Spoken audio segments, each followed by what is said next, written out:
Welcome to another episode of the Truth About Real Estate Investing show for Canadians. My name is Erwin Cito, and I hope everyone is well. Most investors I've spoken to had wonderful summers too, but I'm noticing some mental health or stress related around the election and COVID vaccines. I personally like to be well read on both subjects, but I will not engage anyone besides close personal friends and family in information sharing. I will hear other people's opinions, including some of my anti-vaxxer friends, what they're sharing on social media. I read the articles they share because, I'm always open-minded. I don't know what I don't know. They're smart people. I do fact-check what they post. Often they feel fact-checking, to be honest. But I keep that to myself. I don't argue with anyone. I'm not into arguing with anyone.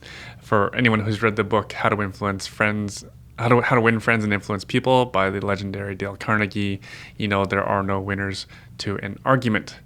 Everyone just goes away angry, and everyone wasted a whole bunch of energy for nothing. I prefer to be productive with my time instead. Back to in-person school is in full swing at our home. Since we moved homes and switched our kids to a different school, I've taken the opportunity to walk with my kids to school each morning. We take the path behind our house that wraps around a pond, and we take a bridge to cross said pond each morning. Every day we look forward to seeing what wildlife we can see in the pond from the bridge. And so every day there's ducks. Most days there's Canadian geese.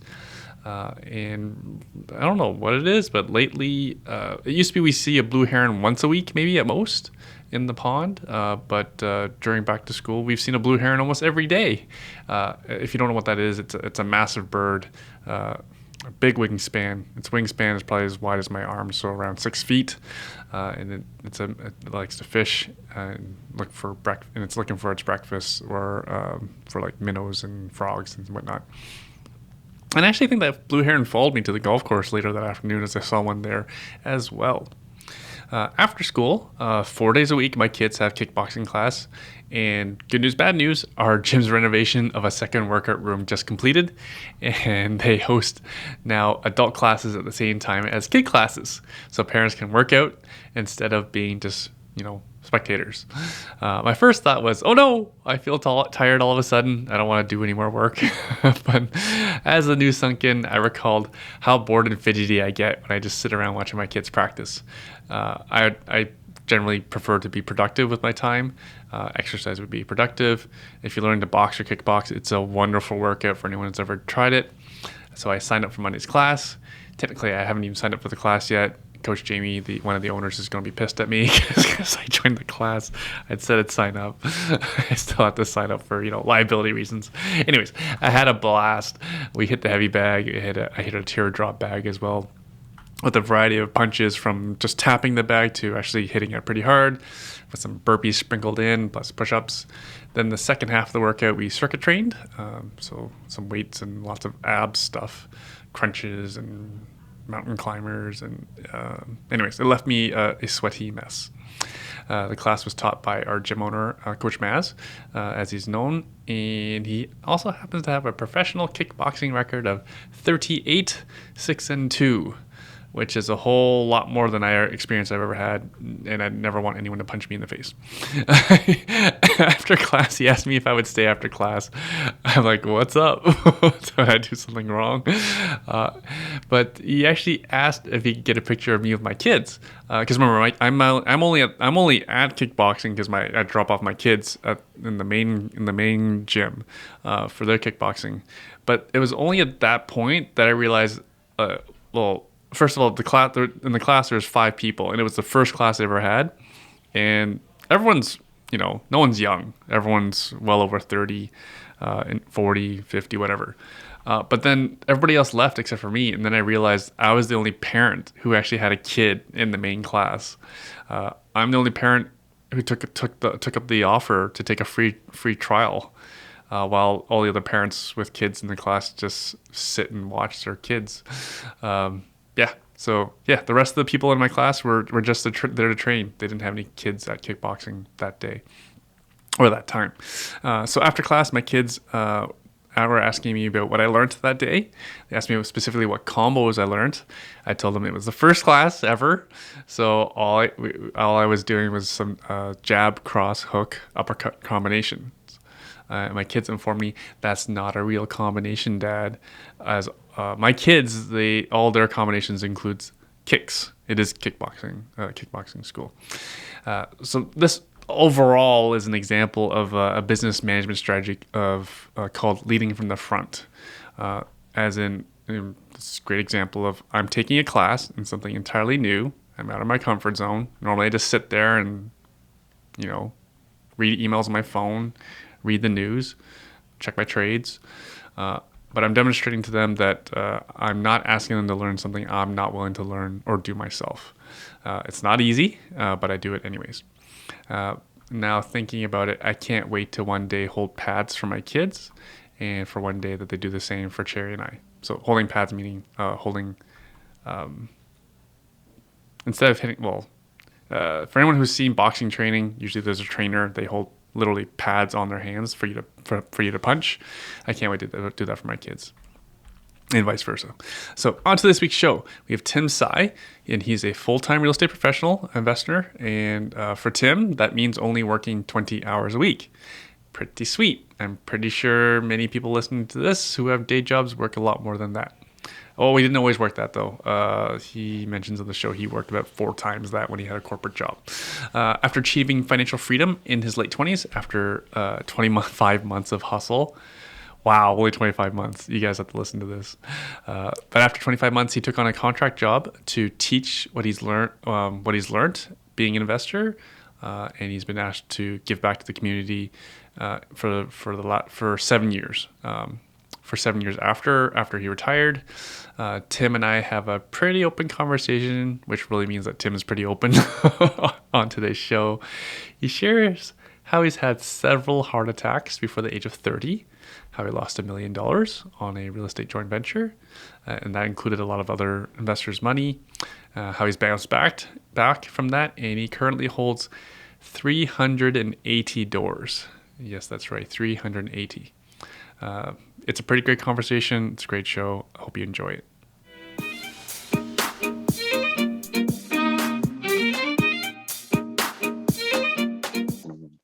Tim, what's keeping you busy these days? What's keeping me busy these days? Building trusted talent, growing the community. Which community is that? The Uh, Edmonton well, community? The oil and gas community? well, the real estate investors community, and I mean that kind of goes back to my own background too, because I came from one of those communities from a while back, because I didn't go to school for real estate investing training. I went to Uh-huh. school for marketing and advertising, Uh-huh. and just wanted to make some changes in my late 20s. And that sort of came with the territory of losing all my savings, an investment deal that I didn't know what I was doing. And then I just kind of realized from that, I had to take control over my financial future. And this was 2009, 2010. So everybody kind of remembers what happened in 08, 09, global financial crisis. Yeah. So kind of trusted the wrong people, so to speak.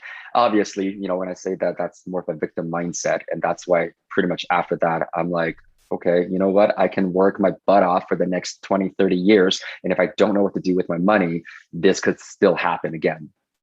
And so that was when I started to look for alternative solutions Mm-hmm. to build something better and more Mm-hmm. secure for myself. Yeah. That's funny because I probably hazard to guess 9 out of 10 Canadians rely on someone else to deal with their financial future. Aside from working in their own Fair. job, but what they do with the money, they just, Yeah. here, you deal with it. Yeah. Basically, yes. Isn't that kind of crazy? Just saying that out loud, doesn't that sound crazy? You know what? I mean, if you say 9 out of 10, that still means 10% of the people are still taking control over their own financial future. So to That's probably a me, high I number. like, yeah, that's a pretty high number, because I usually say it's about like literally 1 or 2 percenters actually do something about their finances themselves. So, Yeah. And again, yeah, for the listeners' benefit, we're talking like beyond, having a job, earning an income and saving it. We're talking about like, making that yeah, savings really work, like actively making that savings work. yep. So you mentioned you came from marketing and advertising, and you mentioned you lost everything. Like, what were you investing in that you lost everything back in the financial crisis? Yeah, so in 2009, I mean, I'll just kind of journey back a little bit. In 2006, I started in the workforce, so to speak. I graduated university, got a job, and I was making actually decent money. Like by the time 2007 rolled around, I was making decent six figures. And kind of fell into that whole trap, making good money, spending good money, meaning not keeping enough. And so about 2 3 years later, because this was a very demanding corporate job, I think a lot of people probably have that experience as well. And I always kind of like to say, if you only work 40 hours a week, good on you, congratulations, because I was literally pulling 70 80 hours a week. And that was the old formula, right? Go get a good job. So they'll give you benefits, you'll get RSPs, you'll get pension, all that kind of stuff. And you'll climb the corporate ladder and your paychecks are going to grow because you're going to get promotions. And I did that for a good solid 3 years. And so I did advance. But then as I was advancing, as my paychecks grew, I also realized my lifestyle's not really changing all that much. And also, my savings were actually going down because I started working in 2006 and then 2008 happened. By the time '09 came around, I realized my company stock options had got cut in half and my savings account was not growing at all. Like a good boy, good Asian boy, I'll add to. In 2009, when TFSA started, I maxed it out right away too, because that was the old school mindset about how money works. Just save, save, and save and save. And you save it with a financial institution and you don't really know what's going to happen to it. And so I think 3 years later, and this is about end of '09 now, I started to realize that this is not very sustainable for me. I was working a lot, not keeping a lot. Savings and retirements are diminishing, literally. And I'm just kind of thinking, this is just not going to work out. I mean, I'm going to work till the day I die now. Forget Oh about, yeah, you had no freedom savings. Actually, 55, your net freedom worth got slashed 65. in half. Exactly. Exactly. And I mean, I was only 27 at the time. So it doesn't really take a genius to realize that when things are sliding backwards. And so I talked to a coworker who was almost 30 years older than me. And she basically told me that, oh, yeah, we park our money in real estate. Right. And if Oh, you sorry, she want, was I in her can make a 50s? referral. Yeah, she Okay, was okay. 30 Yeah, years older than me. Like she got it. was actually my mom's age. Uh-huh. And so she made the connection. And there was just some blind trust there because we're coworkers. And, I sort of forgot the fact that she was a lot older than me because I'm looking at her, looking at me going, well, we make about the same amount of money. How come your lifestyle is way better? You get more vacation time and you go on better vacations. Forgetting that she's got 30 years ahead of me. However, hindsight's always 2020. So I took the referral, scheduled a meeting, and the guy came in. I basically brought my checkbook with me that day already because I was already pre-sold, if you will. And he made a very, very posh presentation about this commercial development projects that they were doing in Saskatchewan. They came with 20 something years of experience. And basically, within the hour, by the time he was done, I already whipped out my checkbook and I cashed everything out to write that check and handed it over. And so I didn't even know what it was, but later on, I learned that I participated in a syndication.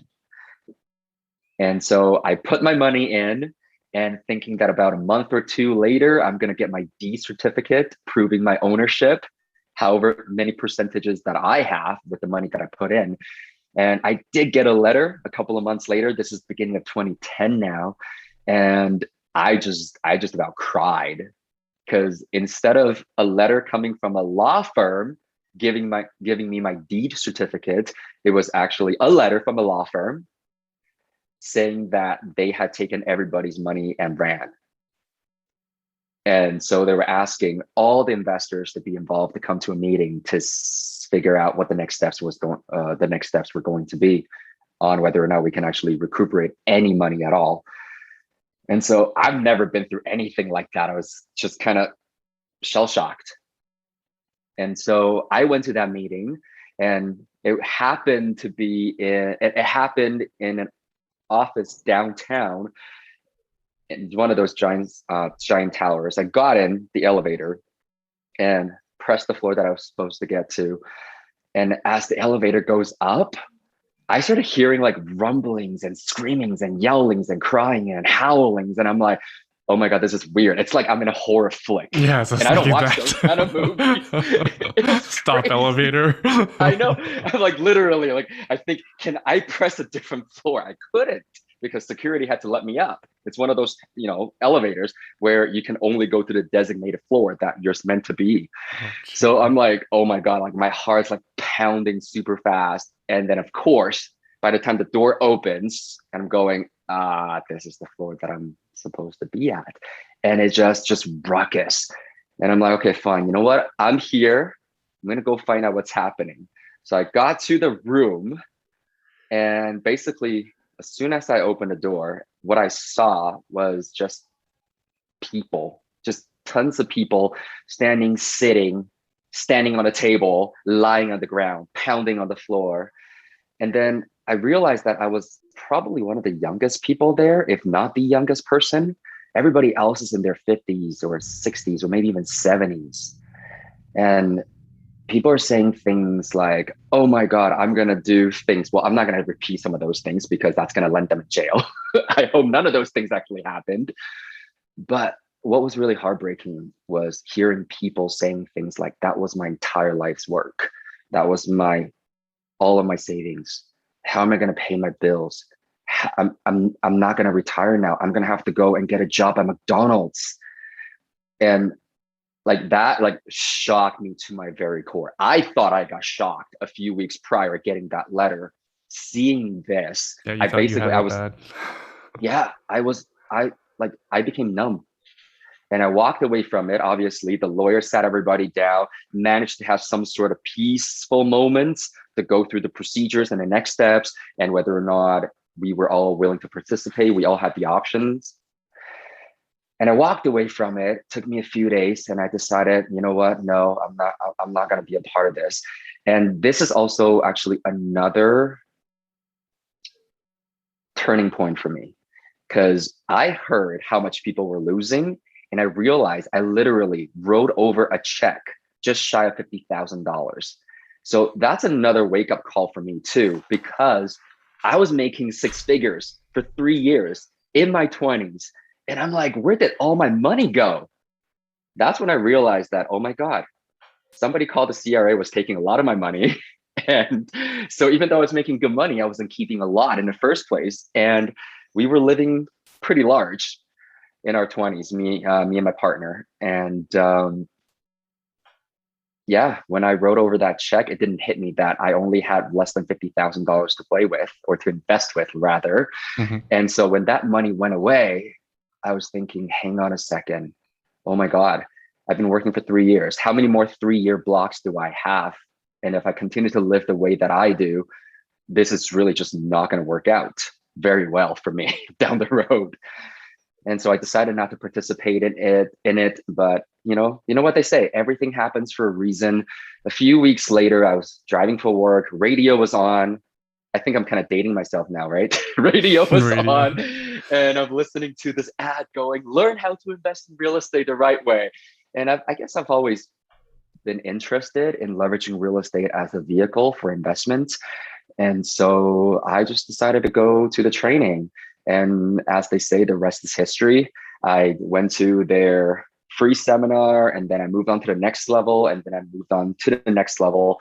I ended up investing about $50,000 in 2010 in my financial education. However, it was very scary at the time because looking back, really, it was blind faith. I kind of just decided that I was going to trust the process. I was going to trust myself, that I was going to learn something and make a difference in my own life. And I think that's probably why I decided to build this community. That's amazing. Yeah, I like yeah, how you say that. Like, trust yourself. I find a lot of people yeah. have that's probably their biggest sticking point. They easily Yep. trust strangers. I know. And the Yeah. money's like somewhere else now, often is uninsured.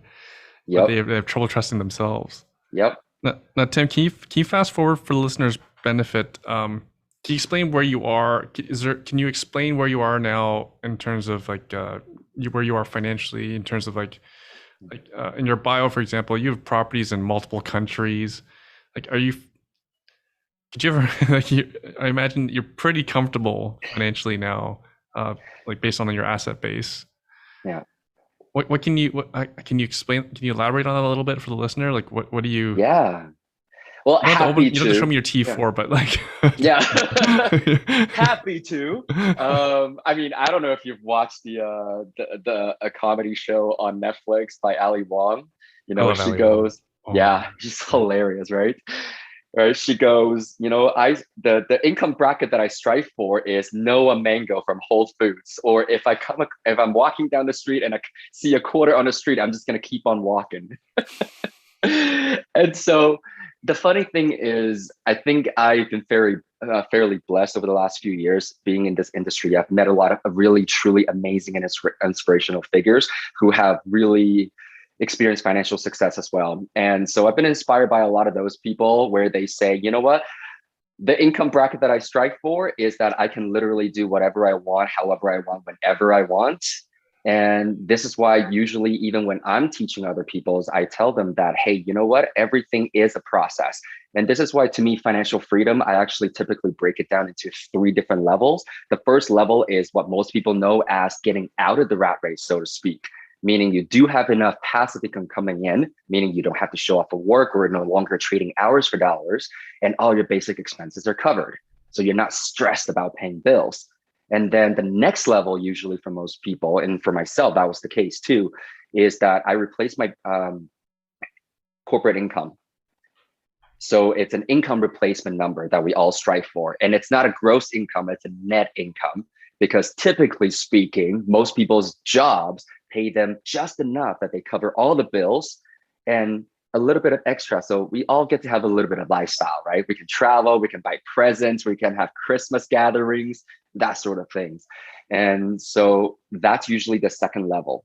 And then the next level truly is what I call real financial freedom, is literally do whatever you want, whenever you want, however you want, and with whoever you want.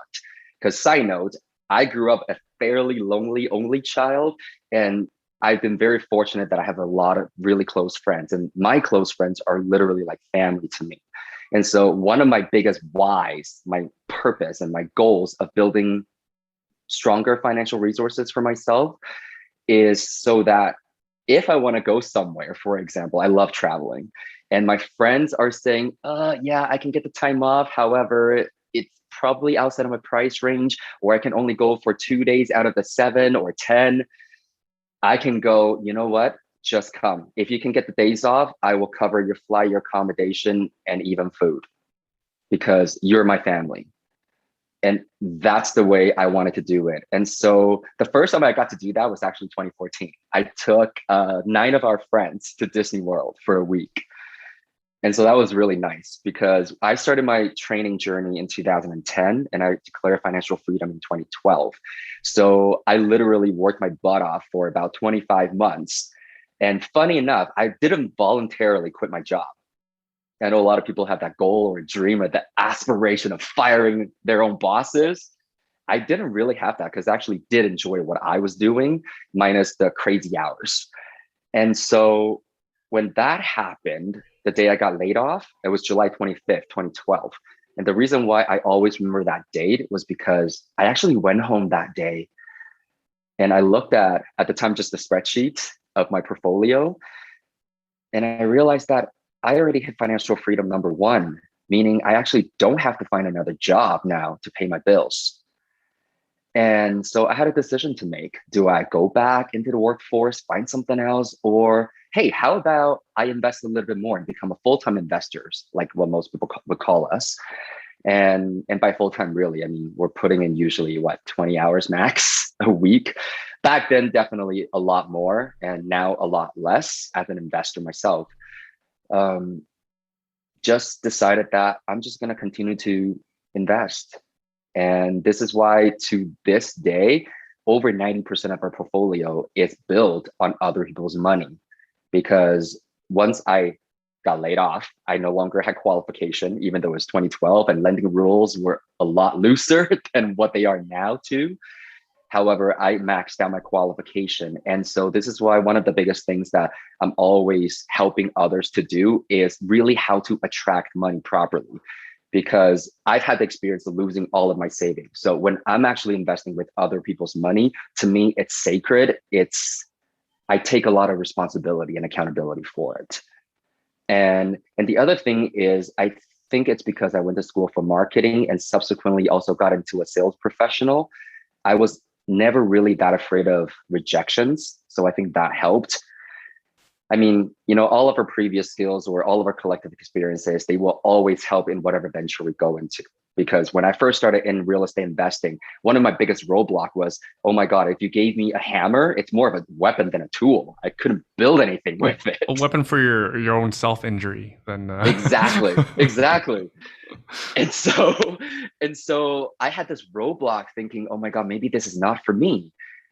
So that, maybe I shouldn't leverage real estate because people are flipping, or people these days, they know how to burr.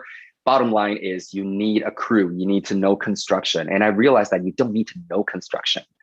And so these days, more so, I'm also training people to think that, you know what, we're investors. And you're an investor because I know you leverage more than real estate as your vehicle to create income sources and to create long-term wealth.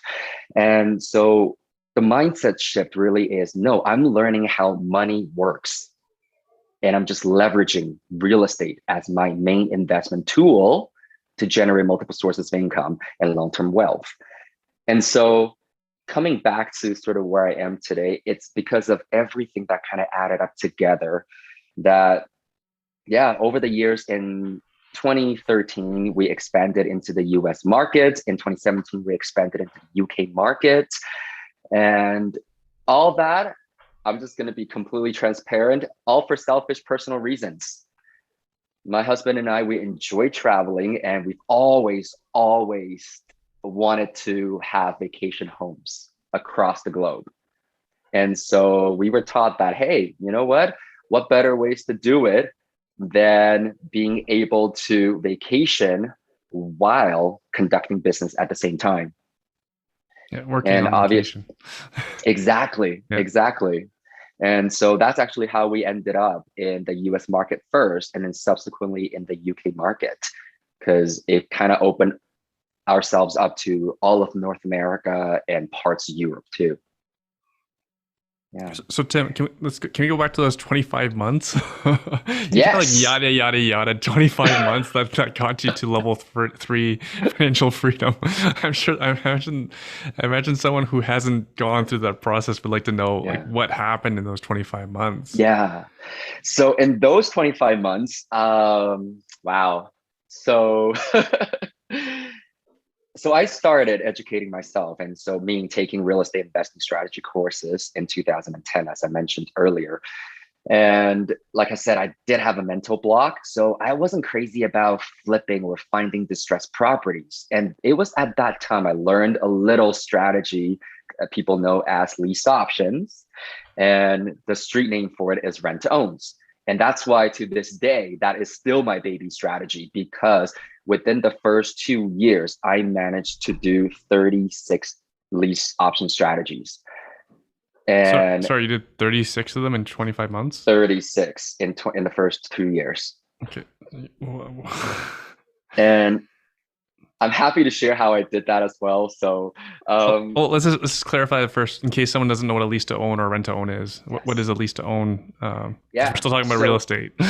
Absolutely. So I'm going to get a little technical, if that's okay, because lease options, obviously, a lot of people actually know it as an acquisition strategy as well. In this particular case, I actually used it as an exit strategy, and our main focus was to help those who were not able to qualify for traditional financing with typical lenders that we all know, the major banks and the A lenders, and yet they're motivated buyers. They're motivated homeowners. It's one of their dreams, their life goals.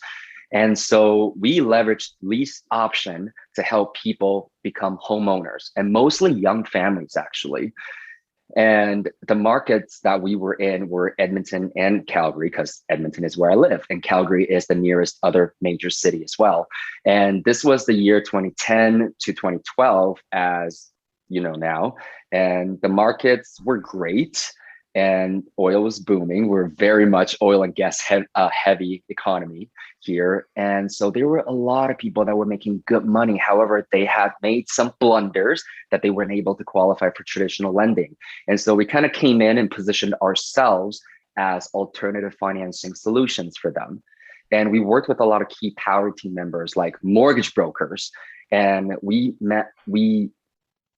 took the time to really explain our process, because as you know, there are bad students in good schools and good students in bad schools. We like to think that the way we ran things, we were the good schools. However, there were some bad students that kind of executed the strategies incorrectly, Right. that hurt a lot of people. So there was some sort of misconception about how the strategy would work for Tim, people. I may just So, rephrase that as in they had their own self-interests at heart rather than looking for yes. a true win-win-win scenario. Because the strategy's been Yes. taught one way. Actually, no, there's people that teach it to be Lots. Yes. that teach it all about the money for the self and not and Absolutely. a 90% lose situation for the tenant, for the Yeah. homeowner. Totally agree. Totally Right. agree. Right. And so we really just decided to leverage that strategy and really went gangbusters with it, because again, I don't have to manage any renovation project. We could buy at market value as long as we set up the process and the rent to own program properly for the tenant buyers. Really, from a tenant buyer's perspective, they're getting the hand up so that they can get into home ownership in typically 2 to 3 years time back then. These days, we're usually doing 2 to 4 years now, because value's gone up. Even though interest rates are lower, there's usually other hindrances as well. However, for us, from an investor's perspective, when you get into a lease option program, typically speaking, before you even get into it, you know what kind of cash flow you're looking at on a monthly basis. You're also looking at a fairly predictable return on investment on an annual basis. And so that was also another aha moment for me when I first started learning this, is that it's really about investing with confidence and calculated risks. Like, I knew going into it what I was going to be making. So even if the markets went super well, which it did back in those days for even the Alberta markets too, I was happy, because that means I didn't have to incur any headaches.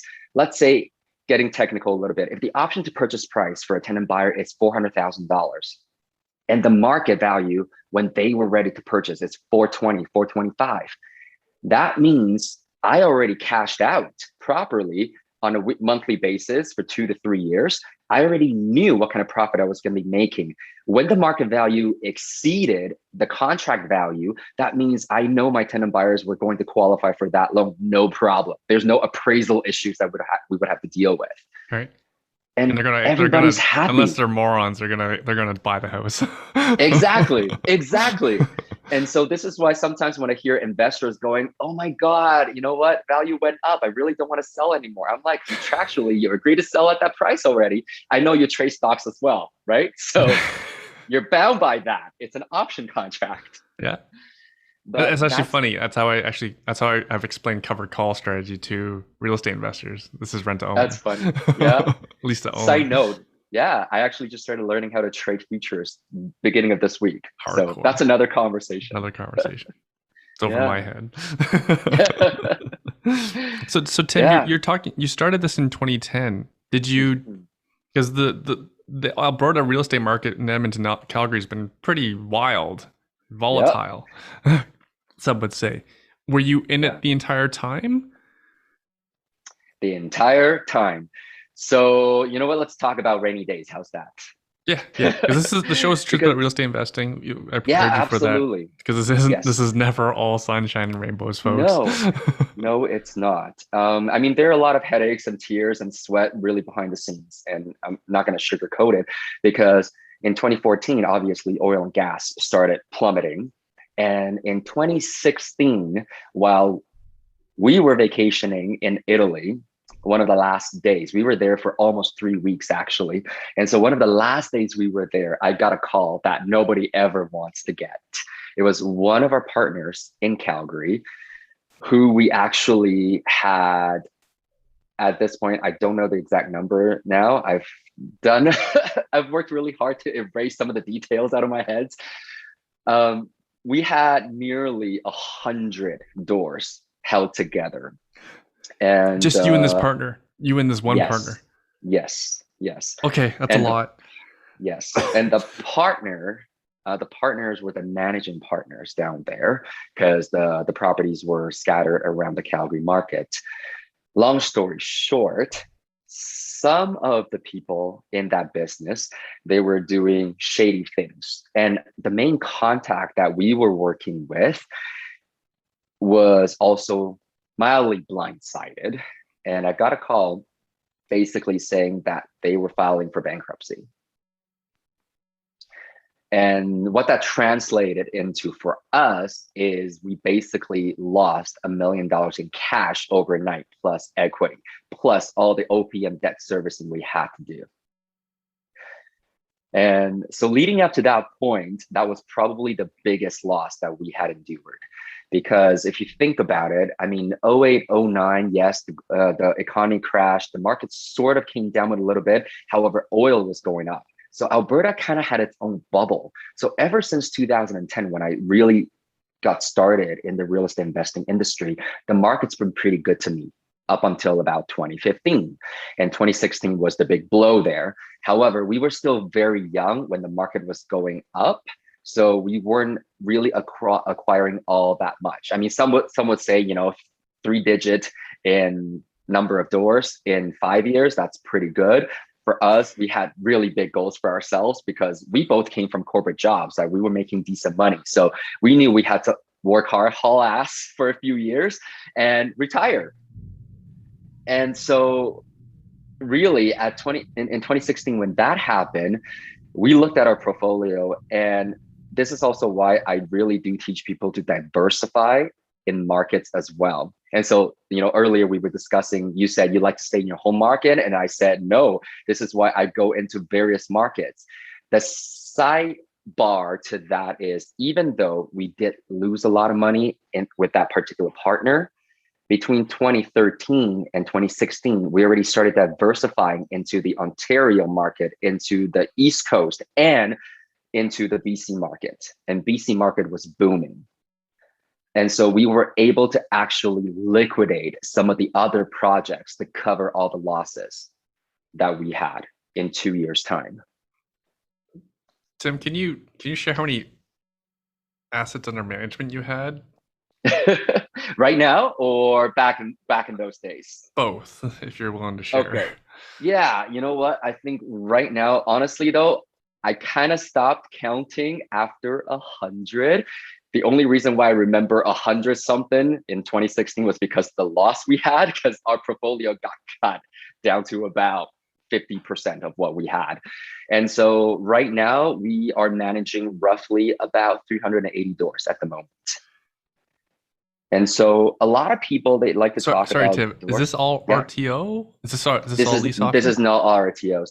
Okay. So RTO was my baby strategy. So these days, on average, every single year we hold about 2 to 4 RTOs now. It's not something that we actively pursue right now, but it's a strategy that we will always be doing because we like the aspect of being able to help people get into home ownership. And also because we do train other people how to execute this strategy, we always hold ourselves to the same standards, that we got to be active investors ourselves before we can train other people how to do the same things. And so because of RTO, it allows us to go into private lending, it allows us to go into income properties. And that's why this particular portfolio in Calgary was actually income properties. It was a collection of 8-plexes, 12-plexes, all the way up to, I think one of them was 25 doors in one title. So it was a collection of multi-units, the smaller multis. Yeah. Yeah, I don't know. 8, 12, and 25, that's pretty decent size to me. Yeah. Good economy of scale, usually. I like the 12 plus these days, minimum. So right. So Yeah. that's awesome. Sorry, no, it's not awesome that you lost $1 million, but it's awesome that you were able to cover it without too much pain. And I'll just It share a quick story. Like developer friends of mine, they bought a church to develop a big lot in Toronto, and as part of the environmental study, they found a buried oil tank, and the oh bill on that I believe was $500,000 oh to remediate. jeez. So something they Yeah. found, and the deal's already done; it's theirs, Hmm. right? So they have so unexpected $500,000 bill, right? Yep. So yours is obviously bigger, It. but but for them it was really just selling off two of their two properties in their portfolio to cover the cost, Hmm. right? Like that would have Hmm. ruined anyone else, right? Well, same thing with you. Like Yep. for many people that would have Yep. ruined them, Yep. right?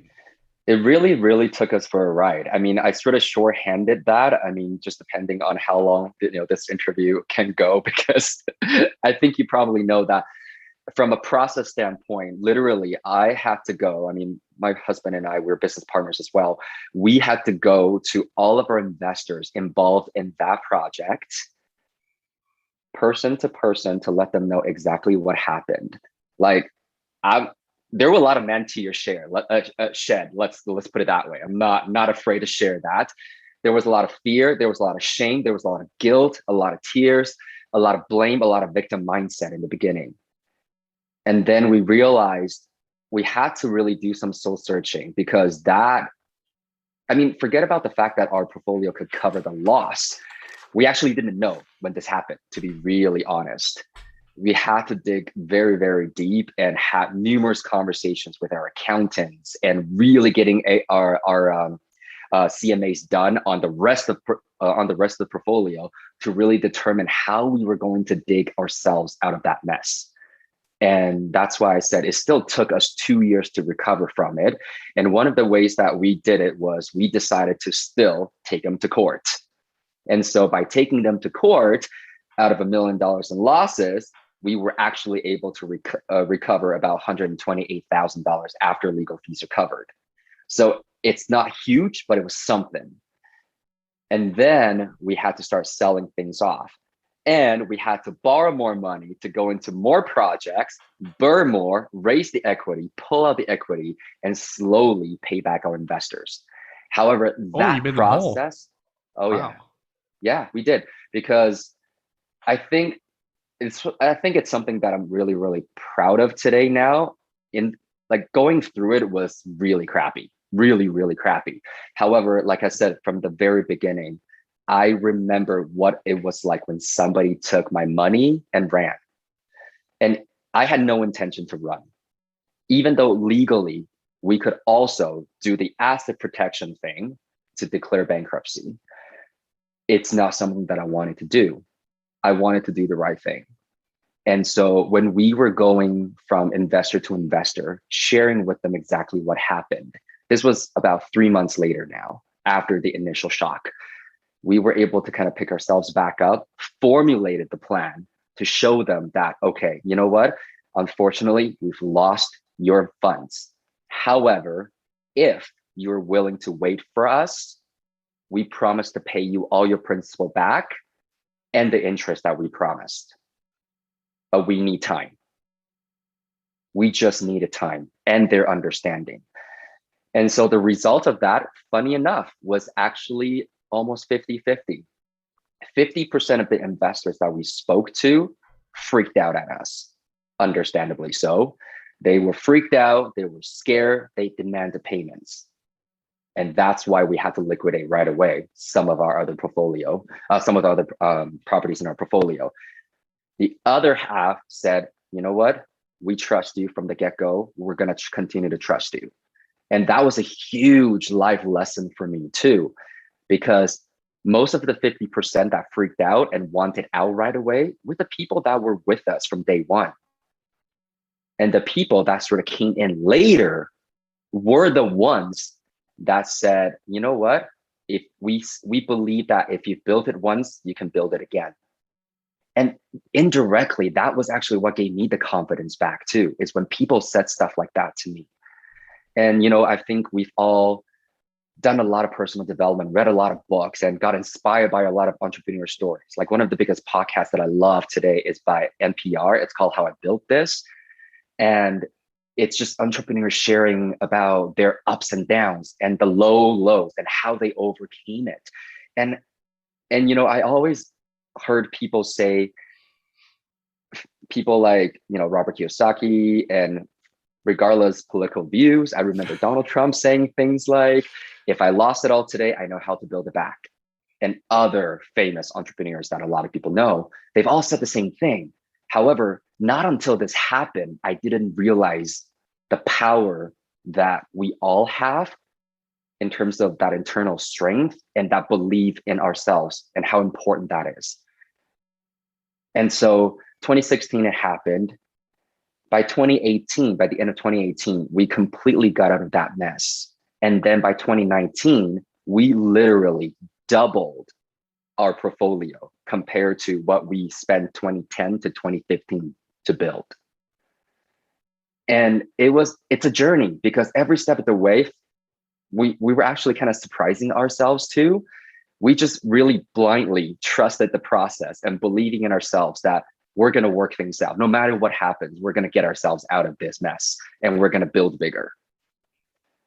And this is why, even though, yes, we are leveraging real estate, and that's why I really focus on the investor's mindset and how money works, because as soon as people really recognize and understand money as debt, and money is just a tool, and focusing on building assets, it's really not difficult to make money. And I think the first 9 years of my journey really taught me that. I mean, you know what? I've actually never shared that story as deeply as I have today, actually. And so it's mind-boggling. It's mind-boggling. And so to really answer your question in the short form, yes, we manage a fairly decent sized portfolio. And within the number of doors I gave you, it's a mixture of single family homes, multi-unit multifamilies, and commercial. And so I'm a huge believer that I'm not a property collector. I don't buy properties for the sake of buying properties, because I believe that if I can have 5 properties and achieve financial freedom, that's way better than buying 50 properties and none of them are actually cash flowing, or my entire portfolio is actually in the red. Yeah. Because it's about the financial goals and what it can do for you, rather than collecting the number of properties. Yeah, we actually had a couple of people on the show who admitted to just acquiring properties to achieve a certain number and then get a metal pin as an award, and it get bent without, Yeah. And I don't believe in that personally. Sorry? I don't believe in that personally. Oh, that's so yeah. Those are regrets. That costs them a lot of money. And then on the entrepreneur side, the same thing is some entrepreneurs, they went for like high revenues. So for example, they would take on like massive clients. So like, I think the listener can think about where they go shopping, like for groceries, for example. And then yes, you can sell those companies large volumes, massive volumes, but then they have most of the power in the relationship, and then your margin's quite thin. Because at the end of the day, what's important? The top line figure, how many properties you have, how much rental income you collect, or how much do you keep? Exactly. Right? What's most important? Exactly. So folks should never lose sight of that, right? Because the part that you keep is what gets you to the freedom. Exactly. Right? Build your net worth. Get you the time to travel to Italy for 3 weeks at a time. So Tim, I don't mean to harp on this story too much, but I want the listener to know, were there any lessons, were there any red flags with this managing partner that you looked in hindsight that you can share so people can avoid the same problem going forward? Yeah, absolutely. I think hindsight is always 2020, because this partner that we were working with, we actually got into the partnership at the beginning of 2011. So really, really early on in our investing career, because we were Edmonton based, and Calgary is the biggest city in Alberta, even though Edmonton is the capital city. And Calgary just seemed like it had a lot more opportunities at the time. So we kind of figure when we first started, our rule was that we are okay to travel 3 hours driving radius outside of where we live. So that was our scope. And so Calgary became very viable. And just because of the economy there, the numbers were a lot stronger. So we started working with them, and it actually started out with us just going in for different bird projects, smaller single family homes. So there was trust built before we started to go into the 8-plexes, the 12-plexes, and the 25-plexes, as I mentioned earlier. And we basically duplicated the same models. And I think as a relationship grew, I became more and more hands off because I wanted to explore other markets. I wanted to explore other strategies or the same strategies in other markets. Excuse me, maybe edit that out. And so looking back, I think it was the fact that I was eager to grow, and I was growing a little too fast in terms of going into different markets. However, again, one can argue now that pretty much everybody knows the story. Had I not gone to the other market, we probably would have not been able to dig ourselves out of it that quickly either, when it all went sideways on us. Right. And so growth cost you and growth saved you as well. exactly. And so I think really though, the real lesson is that building the proper system in place where you are still combing through the numbers diligently, because we went from having a weekly call to a monthly call to a quarterly call to as needed. And so I think from the quarterly call to as needed, that's probably the biggest mistake that we made, because a lot of things that were happening within their organizations, they were not shared in real time until something happened. And so that's one of the things. And really the other ones though, I don't want to play victim. So looking back, really it was just factors outside of our control, because we were doing a lot of bird projects on bigger units. And then 2014, when the oil prices turned, it took a U-turn basically and continued to go down. 2015, we already started seeing the signs because vacancy started going up, rent started going down, right? It's basically double whammy. And then it continued to get worse. And so the signs were there. We just did not react fast enough, in the sense that we had projects that should have been refied earlier that were stuck. However, it was stuck simply because the market was so hot right before the crash. So a lot of the people that are listening, and your listenership, if they're mostly Ontario, you know that you're a realtor yourself too. Appraisal takes time. It takes everything takes longer now to close. More time in a hot market. Yeah. Exactly. And so there were a lot of factors, frankly, outside of our control. And I think that was actually what sent us into straight victim mode in the beginning too. And looking back, you know what? It is what it is. And this is why a lot of people kind of joke with us, oh, so how did you guys do during COVID in the year 2020? And you know what? I feel for the people that went through hardship. And I will share this. 2020 was our best year yet, ever since we started in 2010. Because from 2010 to 2014, we built a portfolio. 2016, we lost half of it. By 2019, we doubled that again. And in 2020, we doubled that again. Because we did not have the resources, nor the knowledge, nor the experience to really hedge against a lot of the risks. And we just learned and collected experiences and leveraged them over time.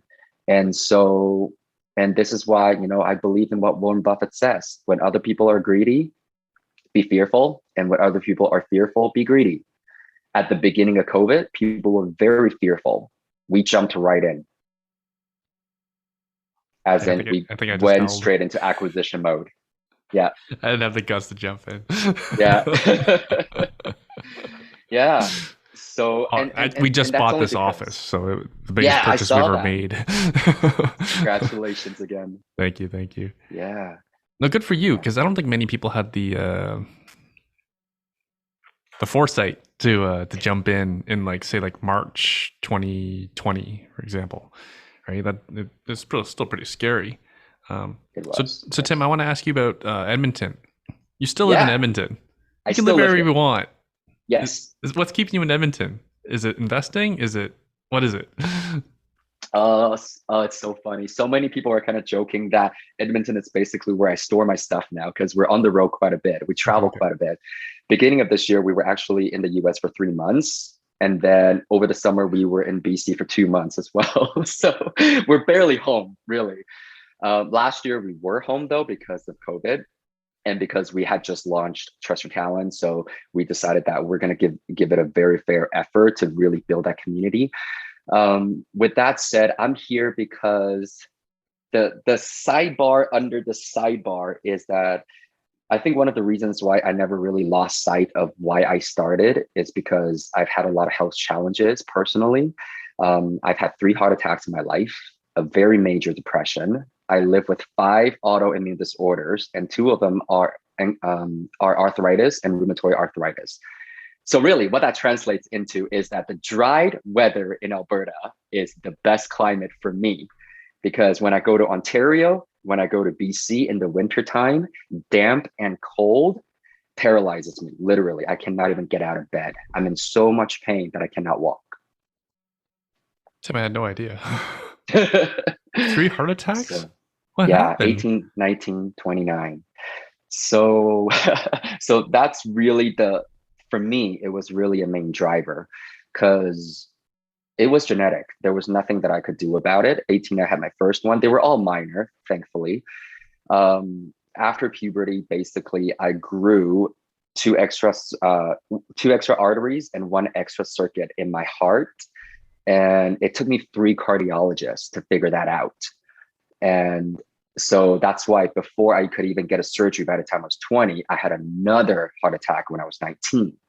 And it was just my blood flow was really messed up very easily. A little bit of stress, a little bit of malnutrition, or a little bit of fatigue, it would trigger my heart to malfunction at that time. And so it was genetic. And when I had my heart surgery at 20, it it was a bit of a wake up call. I mean, it planted a seed. However, it didn't really make me make any drastic changes because when you're 20 and a good Asian boy, you're still in school and you're still thinking, okay, I got to finish school, get a good job, same thing. And that's exactly what I did. And because of my job in 2011, so really 10 years ago, I had my third heart attack because I was pulling 80 hours a week and I was managing teams across BC to Ontario. So 3 different time zones. That means I slept with my 2 Blackberries and it would start ringing at 6 o'clock in the morning. And I would finish my last call with my teams at about midnight almost every single day. And every other week, I would have to travel to work with my team because I was in management now at this point, right? On paper, everything looks so good. Like my parents were the proud Asian parents. They could brag about my title, my salary, how well I was doing. How many However, on the blackberries you had? inside, exactly. On the inside, I was This is Asian sad. I was currency. sick. I know. It was, yeah. Asian badges of honor. I know, isn't it? So true. Do you experience that though? Not the same level, no. No, no. I mean, you were born and raised here, right? I was born in Scarborough. Yeah, yeah, yeah. Yeah, yeah. Yeah, I yeah. mean, I'm an immigrant. I didn't move to Canada until I was 17. I could barely speak English when I first moved here. So, Where from? yeah. I'm from Taiwan originally. It's a lot safer here than there. That's all we'll say. I don't know who listens to this. Almost nobody, but that's COVID all. wise at the moment. Yeah, let's not get political at Yeah. all. Yeah, Or no, else I'll not at lose all all. my Chinese listeners in China. Tim, Yeah. so you Yes. I actually know you mostly through Brooke. Um, Yeah. so in yeah, like we talked earlier about community. Like you have a pretty close knit investor community. Um, yeah, how did that start? So because of the, I guess, what people would typically call successes that I've achieved in real estate investing, in 2014, I was invited to teach and mentor for another organization that is no longer around in Canada. I don't even actually know if they're still around, to be really honest. I don't know what the real status is. And I did contract myself out to them for about almost 7 years. So I got to train, got to mentor, got to learn a lot in that environment. And I just realized that that became a passion of mine, being able to share my knowledge and coach people and get people to financial successes. Because again, I mean, you know my story now. An immigrant, barely knew English, went through the school system, old school mindset, lost all my money, had to make a major shift. And because of my health challenges, I knew I was like working 80 hours a week was also not sustainable, let alone the fact that my money was diminishing. So all those factors combined, and I was still able to sort of create the life that I always dreamed of. I just kind of look at that and go, if I can do it, anybody can really. Like it doesn't take anybody with high IQ or super smart or whatever. Yeah, look how much And money I lost and still managed to make it work. exactly. I mean, I don't think, yeah, my parents would be able to even fathom that. You So didn't tell them, did you? unfortunately, I did. That's a whole other story. That's a whole other story in terms of how they reacted to it. Oh my. Yeah, but I think when the organization that I was working with um, was starting to not do well, I don't want to dwell on that. It was also another opportunity for me to go, okay, what do I want to do next? Because ironically, I will share this too. 2012, when I declared financial freedom, it was the day I got laid off, as I mentioned. So I had a real choice, and I chose not to go back to get a job. So what that really meant was I was going to be investing more, seeking OPM. However, at the time, it was only a year after my last heart attack. So I had to be like, what's the most important thing for me? And that is health. And so I decided that I was just going to take things very easy. So every single day, I allowed myself to go autopilot. I didn't have an alarm. I would just sleep every day. And I started learning about nutrition because at a time now I didn't have to show up for work. I would learn about exercises because of my conditions and the heart attacks. There were a lot of limitations in terms of what I should and should not be doing with my body. And so that's how I got into yoga, got into Pilates. Ultimately, actually, just 2 years ago, I got the green light finally to start weight training, but I wasn't really recommended to do any of those things. And so I got to really do those things.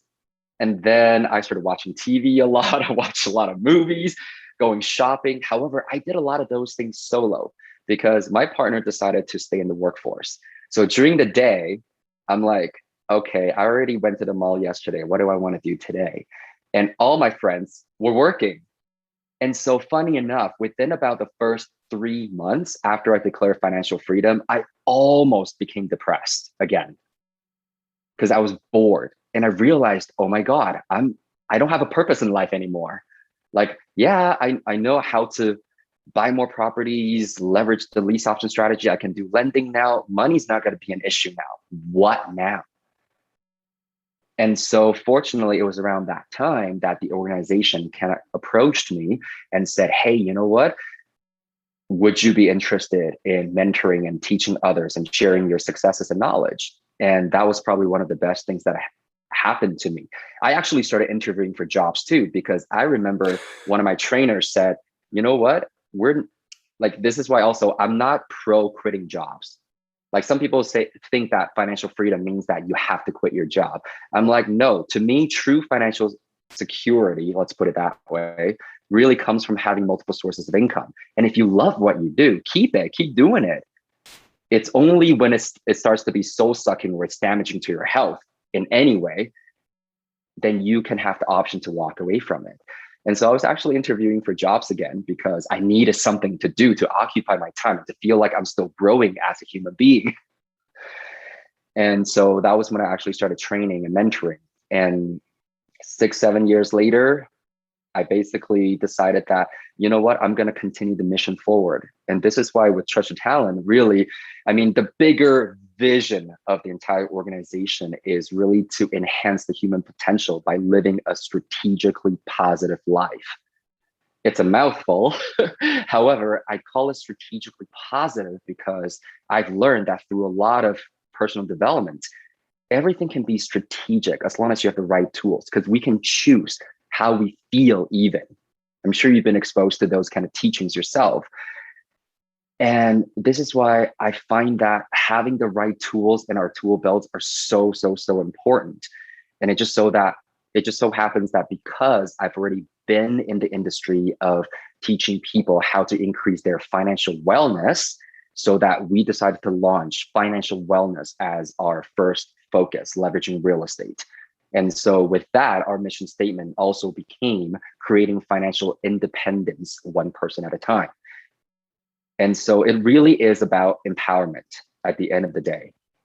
And so a couple of years ago, needed to do some soul searching too. And what my heart told me to do is that even though my contract was ending with the other organization, it doesn't mean that I need to stop the mission. So I decided to build my own community, my own organization to keep pushing it forward. And so it's funny because we've had students that kind of call Trusted Talent a movement rather than a company or an organization or a school or anything like that. And very grateful. Yeah. Awesome. And what's it called, Tim? It's called Trust Your Talent Academy. Sorry, I think we had a blip in Zoom. Oh, sorry. Trust yeah. Your Talent Academy.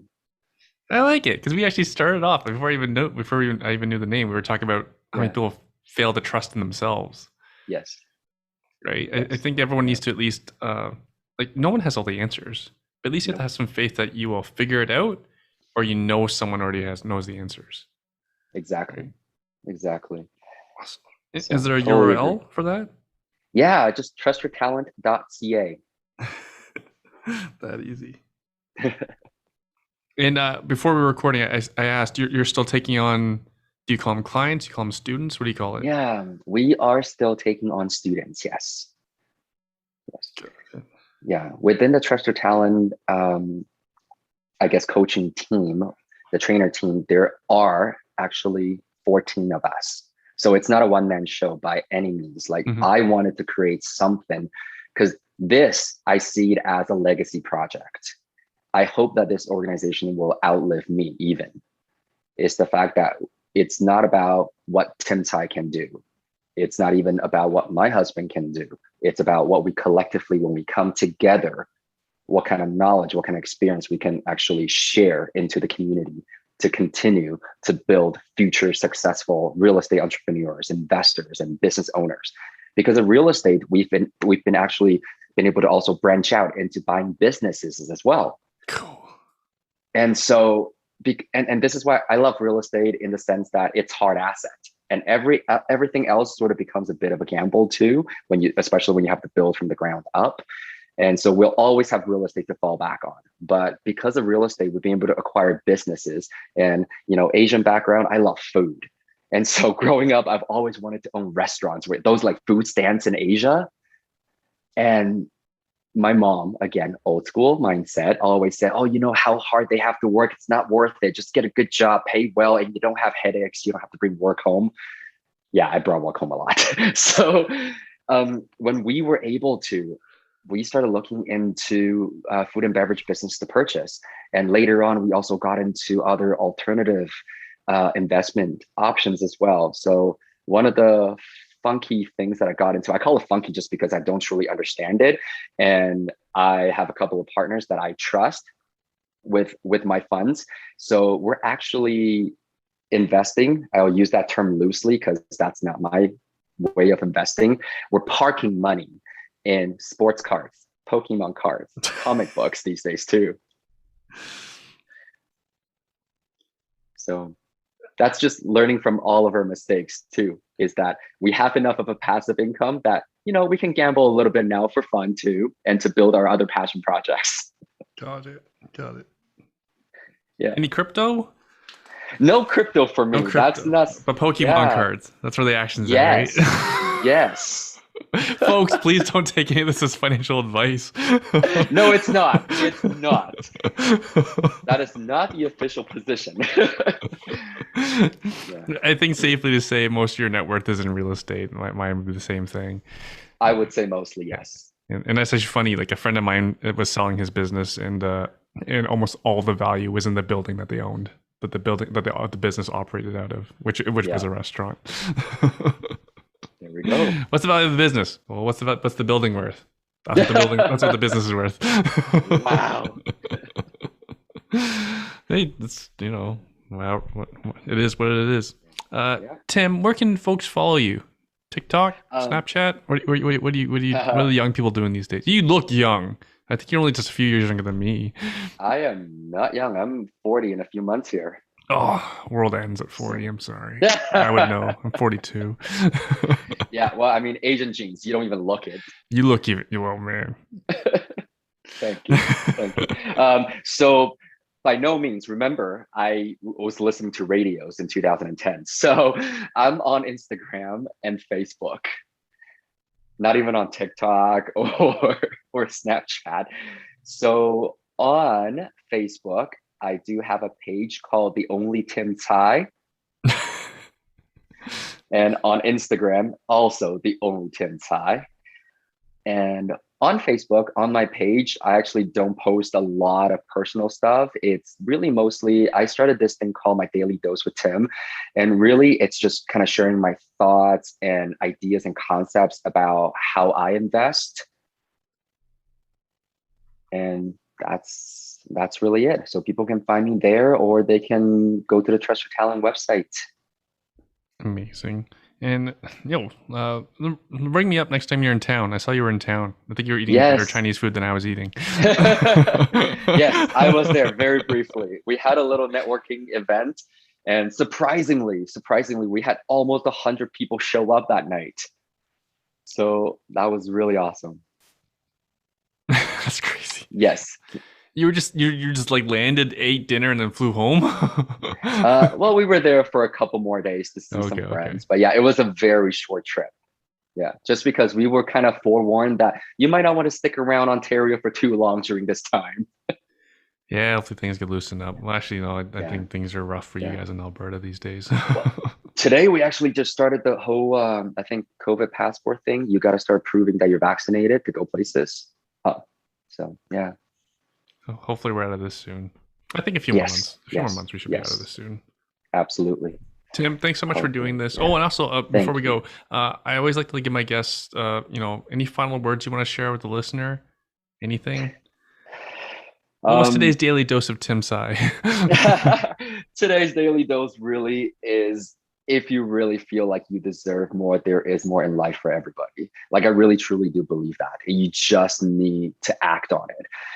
Maybe it's because I also just finished another personal development course a couple of weeks ago. Take action, regardless. Just act on what you're thinking and take baby steps. It's okay. But just don't sit there and do nothing about it.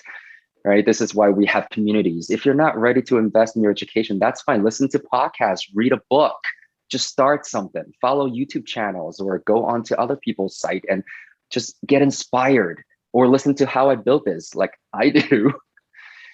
So I just think that everybody really truly has the talent and the potential. However, at some point you will have to make that decision to do the work. That's pretty good, Tim. Thanks. Thanks again for doing this. Yeah. Thanks, Erwin. Wish you good health. Thank you. Good humidity you too, levels. Everybody. Yes, Alberta is very good to me. So this is why it's hard to leave it. Amazing. Thank you, Tim. Yes. Thank you. We'll see you later. You too.